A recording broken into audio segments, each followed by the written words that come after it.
everybody, it's Taylor here today, and I am super excited about how this card came out, and I can't wait to show you how to put it together. I also have a really fun little sneak peek, so keep your eyes open as you watch this video. You might just see an appearance from a new tool that is coming your way from Taylored Expressions very soon.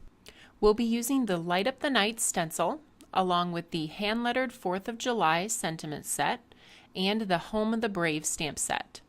That Home of the Brave stamp does coordinate with the Land of the Free die that we released last year. So if you have that one, then you already have the coordinating die that you need to create this project. I'm going to start by slipping a piece of sugar cube cardstock into the corner of my MISTI. I've laid that USA stamp in the center of the cardstock and picked it up with the lid, and I've chosen Cherry Pop full-size pad to ink the stripes and a Blueberry mini pad to get in the smaller area for those stars. After closing the lid, you can see just how perfectly that stamps. We'll take it out of the MISTI, and then we're going to create a mask for that image using Inkadinkado stamping mask paper. I'm going to grab a sheet of that, and we're going to cut the die out with the Big Shot machine. I cut into that white side, that's the front. The blue side is the release paper on the back. Then you can place that just perfectly over the top of the image, and we are ready to use the stencil. I have some of my pixie spray, which you can spray over the top until you get a light tack. I did that off screen into a box so you don't end up with adhesive all over your project.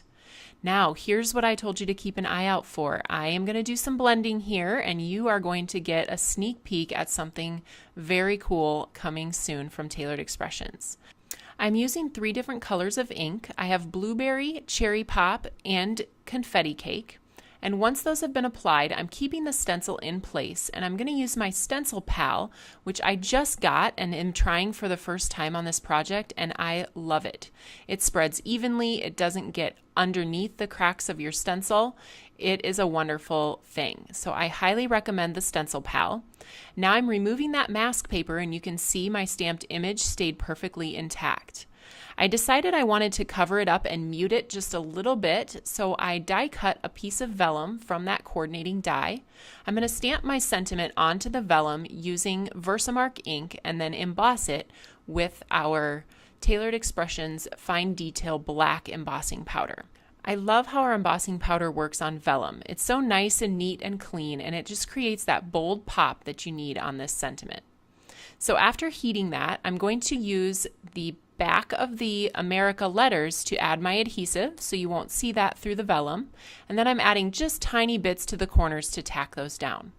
Like I said, I just love how these turned out with all the sparkle and shine and shimmer. I hope you're feeling inspired to give it a try yourself. You can find all of these products at the Taylored Expressions web store at tayloredexpressions.com.